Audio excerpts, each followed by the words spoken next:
Assalamualaikum, nama saya Nur Syahirah binti Syari Hizam, bernombor matrik D202 11099317.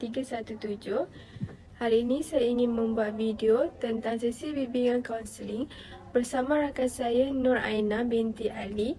Jadi, video ini merupakan salah satu tugasan individu dalam subjek kurikulum CPR 2011, iaitu pembimbing rakan sebaya. Jadi mari menonton.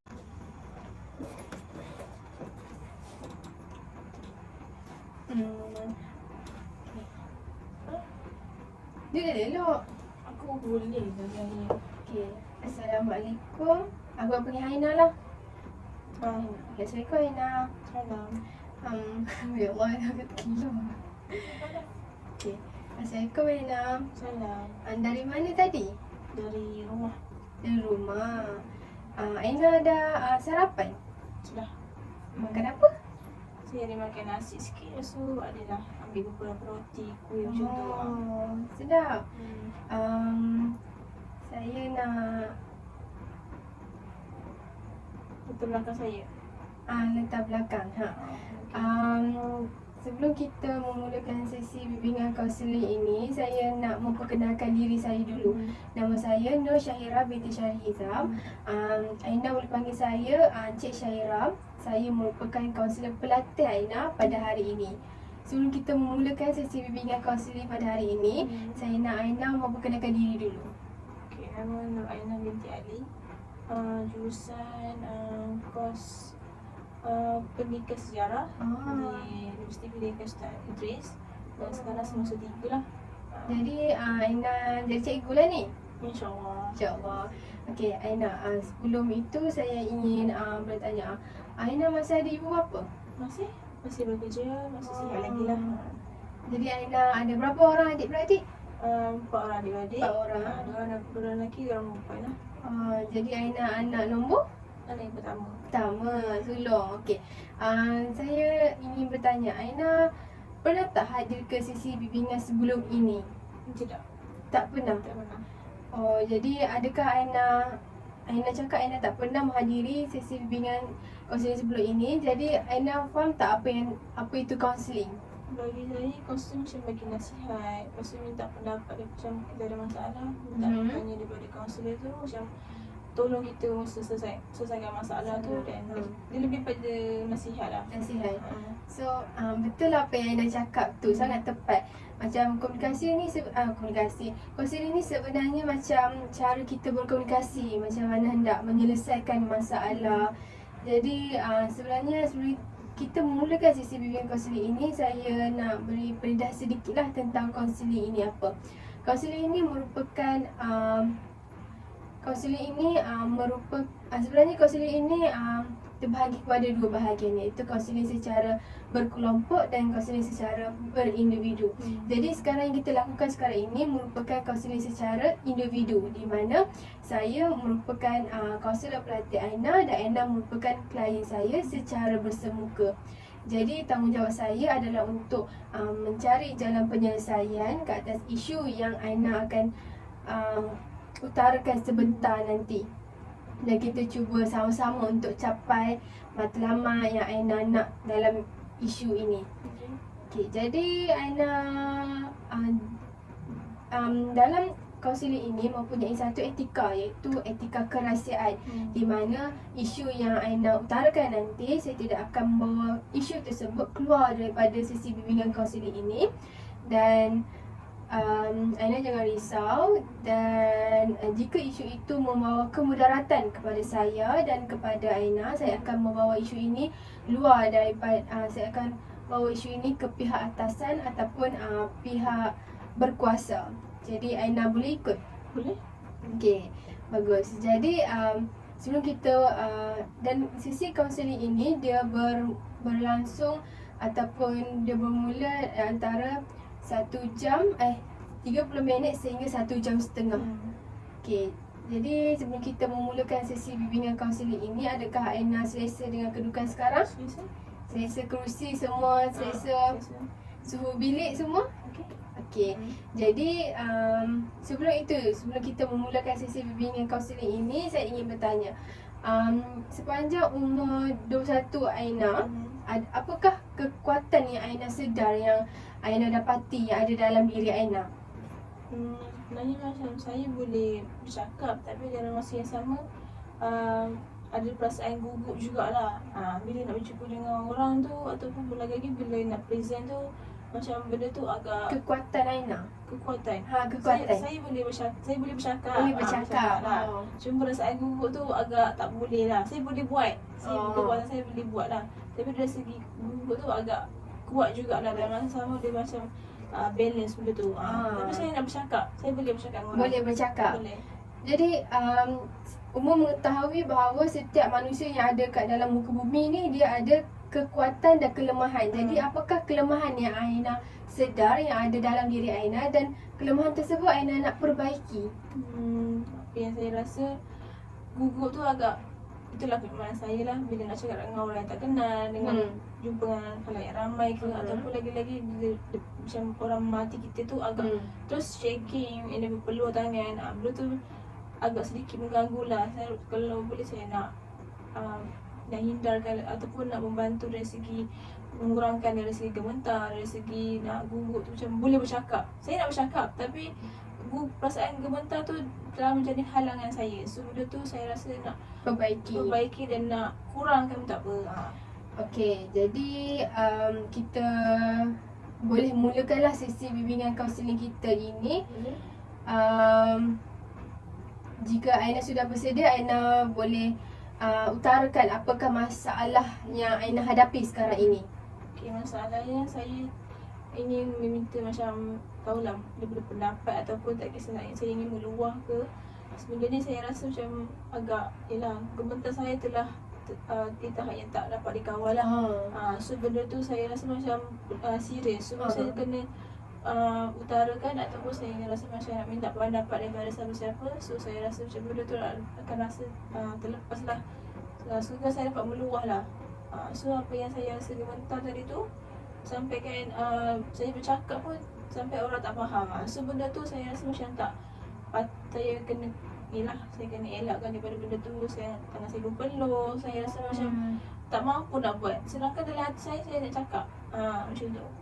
Jadi apa yang Aina cakap di sini, Aina punya tahap gementar tu dah boleh jadi macam aku kena bendung perasaan gementar ini. Sampaikan Aina berpeluh tangan, nak membuat pembentangan pun Aina berasa gementar. Jadi sebenarnya apakah yang membuatkan Aina perasaan takut tu berpunca daripada mana? Perkara apa? Mungkin saya rasa macam saya tak boleh tengok mata-mata orang lah. Orang memandang saya rasa macam benda tu telah sedang diperhatikan. Rasa macam orang tu memandang saya kalau saya salah buat silap atau buat betul ke apa, saya rasa macam orang memati kita. So dalam masa sama saya takut saya terbuat silap. So bila orang memati kita tu, macam apa yang orang akan cakap lepas ni. Saya ada tanggapan negatif lah terhadap orang lain. So benda tu yang membuatkan saya rasa macam gugup lah. Jadi maksudnya Aina rasa macam ada orang sedang memerhati Aina. Dan memerhati tu bukan memerhati biasa-biasa, memerhati yang boleh perasan kesalahan dia, apa yang dia buat. Aina takut perasaan tu. Aina rasa macam ketika membuat pembentangan tu, dalam masa pembentangan banyak perkara yang berlaku, yang bermain di fikiran Aina. Jadi saya ingin bertanya, kalau Aina membuat pembentangan sambil memegang mikrofon, adakah perasaan gemuruh, takut tu membuat-buat ke atau tak? Rasanya mikrofon lagi dah rasa macam membuat. Sebabkan mikrofon lagi suara kita akan jadi kuat lah. Sebab tu lagi menarik perhatian orang untuk tengok kita. So benda tu saya rasa macam lagi mendorong saya untuk gemuruh, gementar. Lagi kaki pun kadang-kadang menggeletar. Lagi segi tangan peluh tu of course lah. Lepas tu macam kadang-kadang macam nak pingsan pun ada. So benda tu saya rasa macam tak boleh lah. Takkan nak teruskan dengan cara macam ni sampai bila-bila kan. Sebab saya pun baru SEM3. So lepas ni full lah saya akan berjumpa dengan orang, saya akan bentang. Lagi-lagi kalau contoh bilik kuliah pun memerlukan pakai mic kan. So benda tu saya rasa macam perlu dielakkan dah. Saya akan tindakan awal sebelum SIM-SIM yang akan datang. Jadi baguslah tindakan Aina itu untuk menghadiri sesi BBM kaunseling ini untuk mengatasi masalah tersebut. Berdasarkan apa yang Aina cakap, apabila Aina membuat pembentangan dengan menggunakan mikrofon, perasaan gemuruh, gemetar tu membuat-buat. Jadi adakah membuat sehingga Aina rasa Aina nak pengsan macam tu? Sampai tak ada kritikal lah betul. Jadi kalau membuat pembentangan tanpa menggunakan mikrofon, perasaan gemuruh Aina tu membuat atau macam mana? Dia dalam keadaan yang macam sebelum ni jugalah. Tapi kalau pakai mikrofon lagi bertambah lah. Lagi membuat. So bila bercakap pun mesti rasa ada gemetar juga pada sebelum ni. So benda tu agak macam okey lah. Macam okey daripada macam sama sebelum ni lah. Dia tak berbeza pun. So bila pakai mic baru akan berbeza. Dia akan bertambah lagi gemetar tu yang tahap maksimum lah. Maksudnya sama je lah. Tak pegang membuat pembentangan, memegang mikrofon dan tanpa memegang mikrofon, perasaan gemuruh tu masih sama. Jadi saya ingin bertanya, sebelum membuat pembentangan, adakah Aina sudah siap sedia, sudah melakukan maklumat diri lah dalam diri, macam dah tahu, nanti tahu apa Aina nak bentang apa. Adakah Aina melakukan perkara itu atau tidak? Ada, saya memerlukan benda tu macam supaya saya tak takut untuk macam mana. Saya rasa takut saya tak boleh bercakap. Saya rasa benda tu saya dah prepare awal kan. Kadang saya akan bercakap sendiri untuk macam nak memulihkan rasa macam tu biasa untuk bercakap untuk esok harinya. Macam saya akan try buat teks ke apa. Saya akan macam try untuk bercakap. Kalau boleh saya nak elakkan untuk membaca lah. Kalau membaca tu orang mesti tengok macam tak okey, macam apa dia baca nampak gemuruh. So saya nak elakkan, saya akan try cakap seorang-seorang seperti saya sedang membentang. Tapi keesokan harinya still ada rasa gemuruh, tapi sampai tahap yang peluh tu masih ada lah. Cuma suara terketar tu okey, itu biasa. Tapi saya kalau boleh saya nak elakkan benda tu lah. Jadi apa yang Aina cakap tu, sebelum hari pembentangan Aina akan prepare diri, sediakan dirilah dengan maklumat, dengan ilmu nak sampaikan. Aina siapkan membuat skrip, maksudnya Aina praktis bercakap. Jadi selain daripada Aina membuat skrip dan praktis bercakap, apakah perkara lain yang Aina buat untuk mengatasi masalah ini? Kadang-kadang saya try untuk macam setengah orang kata kalau pakai pegang pen waktu present ke apa kan akan hilangkan gemuntah. So saya pernah try buat macam tu. Mungkin ada kalau kurang sikit, tapi ikut keadaan dan suasana jugalah dan hari ataupun bilangan orang yang melihat saya. So benda tu kalau kurang, saya kalau guna benda tu saya dapat kawal saya punya gemetar. Kalau ramai tu agak sukar sikit. Mungkin saya akan meminta kawan saya untuk suruh saya tenang. So benda tu saya memerlukan bantuan orang juga. Memerlukan bantuan orang jugalah untuk kurangkan gemuruh tu. Maksudnya suruh orang lain tenangkan saya macam tu. Kalau saya kena kawal pernafasan macam tu. Kawal pernafasan. Jadi di sini saya boleh rumuskan yang Aina melakukan skrip and then dan seterusnya Aina memerlukan orang lah untuk membantu Aina dalam mengawal perasaan gemuruh tu dengan meminta kawan itu memberi nasihat. Dan Aina kata Aina akan memegang pen ketika membuat pembentangan untuk mengurangkan rasa gemuruh tersebut. Jadi saya ingin bertanya, adakah perkara yang Aina lakukan itu membantu Aina ataupun tidak dalam mengatasi masalah ini? Kalau segi pen tu macam saya cakap tadi, macam ikut kalau ramai berapa orang melihat saya. Kalau kurang, saya boleh kurang. Saya boleh rasa kurang gemetar tu. Kalau ramai still rasa sama juga, tapi saya kena macam bantu orang. So benda tu berkesan jugalah. Sebab dari segi macam berkesan jugalah. So orang lain pun faham saya tengah gemetar. So diorang pun macam faham saya. Dalam masa sama macam saya boleh kawal. Bila orang suruh saya kawal pernafasan, saya akan ikut. Kadang-kadang saya sorang-sorang saya macam suka nak kawal pernafasan tu. Macam macam suruh tenang kan. So bila orang suruh tenang, saya rasa macam benda tu membantu saya lebih mudah untuk bertenang lah. So benda tu agak berkesan juga. Jadi apa yang Aina katakan tadi, maksudnya perkara-perkara yang Aina lakukan tersebut itu sedikit sebanyak membantu Aina dalam mengatasi masalah gemetar ketika membuat pembentangan. Jadi saya ingin bertanya, kalau membuat pembentangan secara individu, Aina akan berasa gemetar, percakapan Aina pun akan laju. Jadi kalau Aina membuat pembentangan secara berkumpulan, adakah perasaan takut tu masih sama ataupun lain lah?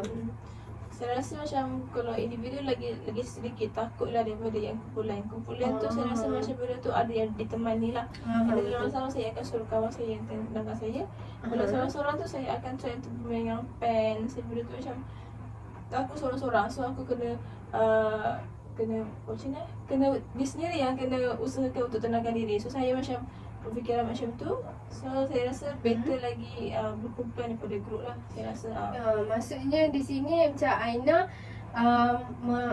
berasa takut dan gemetar tu membuat apabila membuat pembentangan secara individu berbanding apabila Aina membuat secara pembentangan secara berkumpulan. Jadi saya ingin bertanya lah, apakah macam dalam Aina menghadiri sesi bimbingan kaunseling ini adalah untuk Aina tingkatkan lagi keyakinan Aina. Jadi apakah matlamat yang Aina nak capai kalau Aina hadir semasa dalam sesi bimbingan ini? Saya rasa macam saya ingin macam dari segi meluah tu, saya rasa saya nak meluah lah. Saya nak meluah, saya nak bercerita. Saya rasa benda ni saya perlu untuk meluah. Sebab bila saya pendam benda ni agak sukar bagi saya lah, benda tu macam tak membantu pun saya. Saya kena meluah juga. So dalam masa lama saya mungkin minta pendapat lah daripada encik kaunselor. Saya rasa macam perlu ke saya masih dengan cara yang saya sebelum ni, ataupun saya ada cara lain ke, saya kalau boleh saya nak elakkan daripada benda macam ni lah. Untuk betul untuk seterusnya lah, lepas ni saya tak nak lah. Jadi Aina di sini matlamat Aina nak adakah Aina nak perasaan gemuruh Aina tu berkurang macam tu? Sekarang kan dia berkurang lah daripada tak adalah macam tak ada langsung, tapi mustahil lah semua orang akan ada rasa gemetar. Benda tu bagi saya nak kurangkanlah rasa gemetar ketika membuat pembentangan. Jadi dari apa yang Aina cakap tu, matlamat Aina yang pertama, Aina nak kurangkan gemetar ketika hendak membuat pembentangan. Jadi ada matlamat lain yang Aina nak? Itu sajalah. Itu saja. Jadi kita cuba nanti untuk sama-sama cari jalan penyelesaian dan sama-sama untuk kita capai matlamat yang Aina nak, iaitu Aina nak pembentangan Aina tu berjalan dengan lancar dan kuranglah rasa gemetar. Jadi saya ingin bertanya, apakah masalah lain yang Aina hadapi nak Aina utarakan kepada saya? Saya rasa hanya itu sajalah yang masa sekarang. Sebab rasa benda tu sedang memaini fikiran saya dan amat mengganggu setiap hari. Bila macam esok ni aku nak present ni so macam benda tu dia jadi macam kita akan berhadapan juga dengan present, ataupun berjumpa dengan orang yang tak kenal, yang ramai pun still rasa gemetar. So benda tu bukan saja dekat tempat Tok Raja, tempat kat luar pun rasa macam benda tu. So bila kat luar ni saya boleh elakkan lah. Bila dekat assignment ni macam mana nak boleh elak benda kerja kita kan. So benda tu macam mana saya nak saya rasa yang tu lah dalam memainkan fikiran saya. Okay, jadi berdasarkan apa yang Aina cakap ni, Aina merasa gemetar ketika membuat pembentangan. Tetapi apabila Aina bersembang kosong dengan kawan-kawan pun Aina akan berasa gemetar macam tu. Dengan kawan yang kenal saya boleh lah, yang tak kenal ataupun macam berhadapan dengan macam tempat yang ramai-ramai orang ke, atau tempat yang shopping mall ke apa, saya akan terjadi macam gemetar lah, macam tengah present lah, tak pun. Tapi benda tu saya boleh elak. Boleh elak. Okey. Jadinya di sini apabila Aina bercakap dengan kawan-kawan, perkara tersebut Aina boleh elak, boleh kawal diri. Berbanding apabila Aina membuat pembentangan di hadapan halayak orang ramai, Aina akan berasa gemetar. Kalau saya ingin bertanya, kalau Aina membuat pembentangan di hadapan pensyarah Aina, adakah perasaan Aina tu berasa perasaan tu membuat ataupun tidak? Masih sama juga. Masih sama. Sebab benda tu saya tahu benda akan dinilai. Bila dinilai benda tu saya macam saya kena betul-betul sekiranya saya bersalah, apakah tanggapan negatif daripada pensyarah. Semua saya tak nak benda yang berlaku. So saya fikir benda negatif dan membuatkan terus menurut saya untuk rasa gemetar. Jadi apa yang Aina cakap ni macam apabila Aina mau bertangan di hadapan pensyarah, perasaan takut tu semakin tak dapat dikawal. Jadi apakah maklum balas ataupun komen-komen yang selalu pensyarah Aina berikan kepada Aina selepas membuat pembentangan? Kadang-kadang saya buat yang terbaik lah. Maksudnya daripada saya cakap tu, awak ada gementar sangat ni, tapi Cara penyampaian tu agak bergetar-getar. So benda tu bergetar. So benda tu okay, pensyarah faham juga setengah gementar. So benda tu pensyarah suruh saya untuk kurangkan gementar tu untuk next lepas ni. So saya bila dah dengar macam tu, saya terpaksa lah untuk datang ke sini dan minta pendapat macam mana nak kurangkan lah macam tu. Jadi baguslah tindakan Aina ni datang ke sisi kaunseling ni hendak tingkatkan keyakinan, nak kurangkan gementar kan.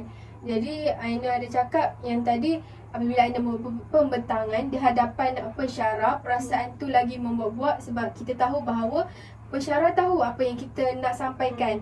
Takut-takut maklumat yang kita sampaikan itu salah. Okey. Jadi saya ingin bertanya,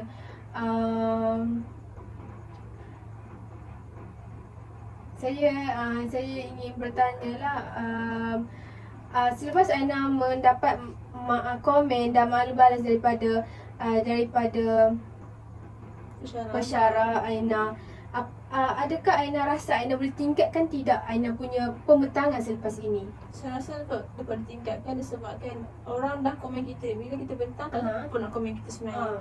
Hanya bertanyakan soalan tentang apa yang kita bentang. Tapi dalam masa yang sama, bila pensyarah nampak kita punya kekurangan, kelebihan, so benda tu saya nak sedar, aku ada kelemahan benda ni. So aku kena tingkatkan perbaiki kelemahan tu. So saya nampak kelemahan saya iaitu dari segi yang itulah, macam penyampaian agak gugup. So benda tu orang takut orang lain tak faham, kadang cakap laju. So benda tu macam so benda tak boleh sebenarnya.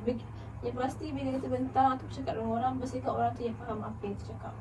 Jadi di sini Aina nak tingkatkan, Aina rasa Aina boleh tingkatkan Aina punya pembentangan selepas ini. Okey, jadi apakah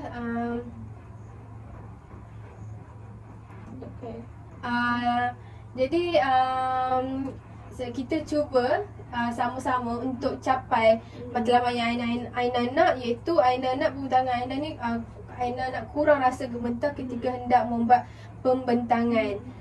Jadi saya sebagai kaunselor pelatih Aina nak akan mendorong Aina dalam mencari jalan penyelesaian untuk isu ini.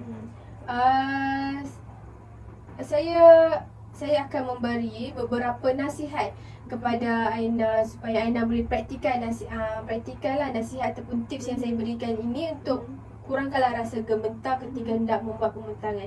Jadi sebelum itu saya ingin bertanya, adakah selepas ini Aina mempunyai sebarang pembentangan untuk dibentang? Ada. Bila? Itu next week lah. Minggu depan. Minggu depan. Jadi apakah persiapan yang Aina lakukan sebelum Aina membuat pembentangan itu?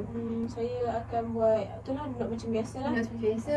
So saya akan bercakap seorang dulu. Saya cakap macam anggaplah depan tu ada orang so saya akan try untuk beberapa kali lah, untuk mungkin secara berkala. Sebelum saya dah biasa buat, so saya akan bersedia dari segi untuk bentang lah. Jadi Aina kata Aina akan membuat skrip lah sebelum nak membuat pembentangan untuk Aina siap sedia. Jadi saya ingin bertanya, adakah Aina ada bercakap di hadapan cermin, bercakap di hadapan kawan-kawan, dia tetapkan masa ke tidak? Ada? Dalam cermin tu tidak, tapi dalam masa yang tetapkan masa tu saya ada buat juga. Ada buat juga. Okay, so dengan bercakap dengan kawan-kawan, saya minta kawan-kawan saya untuk dengar apa yang saya minta. Saya nak orang tahu apakah kekurangan saya, adakah saya perlu perbaiki lepas ni. Okay, so macam benda tu bagus lah untuk saya. Jadi Aina kata yang Aina membuat skrip, Aina tetapkan masa untuk tahu pembentangan Aina tu lambat atau terlalu cepat. Dan Aina kata Aina ada minta pertolongan kawan untuk Aina praktis cakap di hadapan kawan, dan kawan pun boleh perasan, boleh tegur apakah kita punya kesalahan. Okey, jadi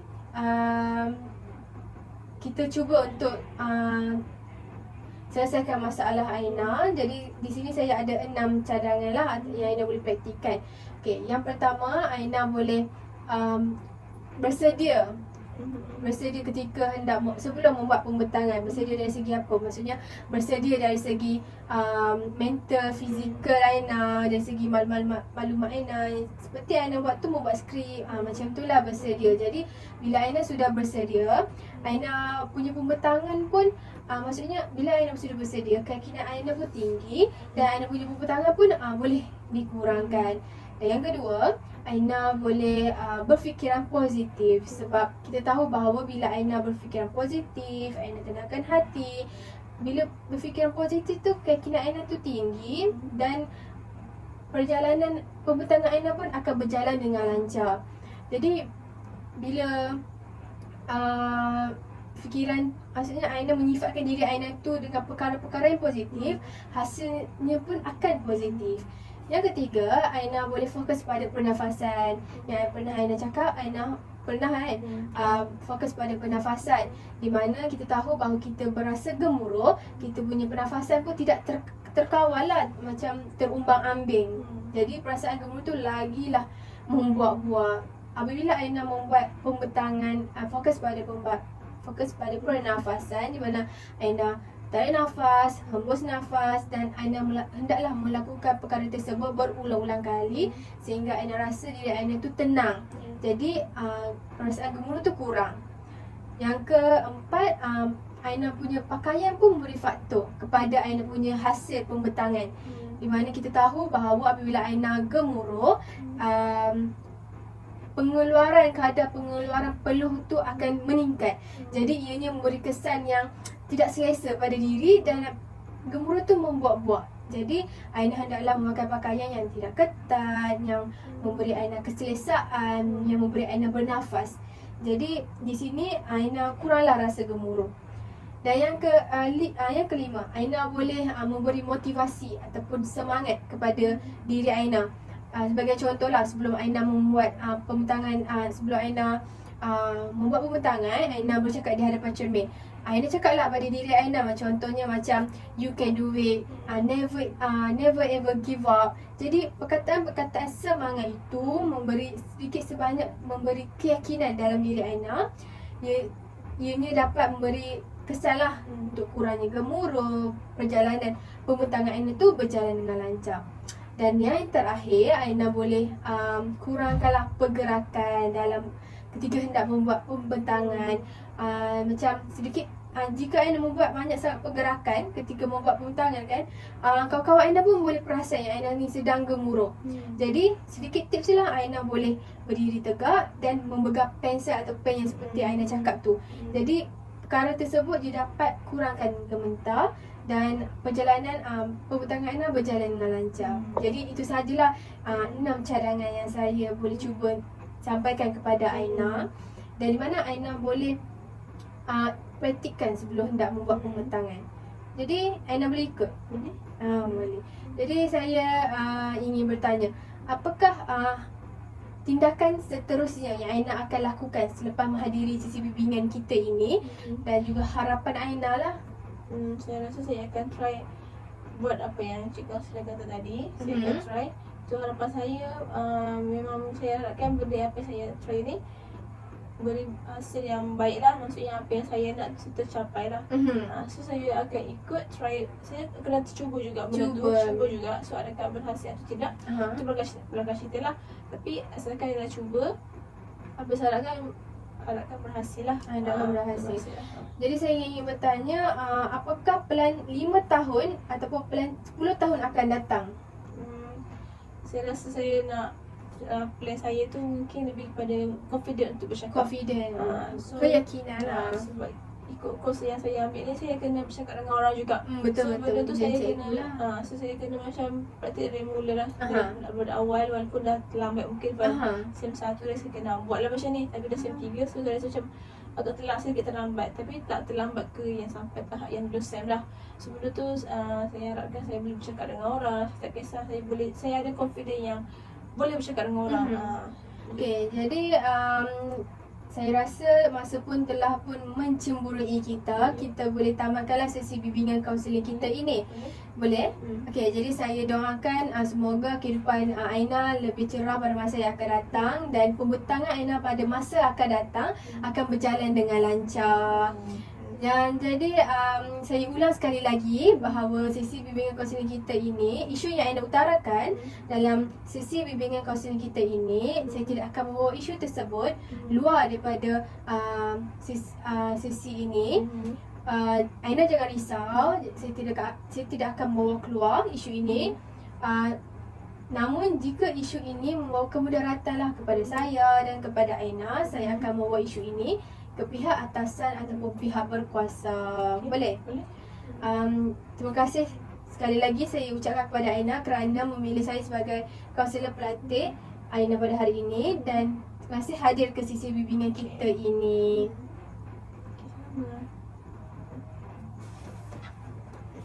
27, okey.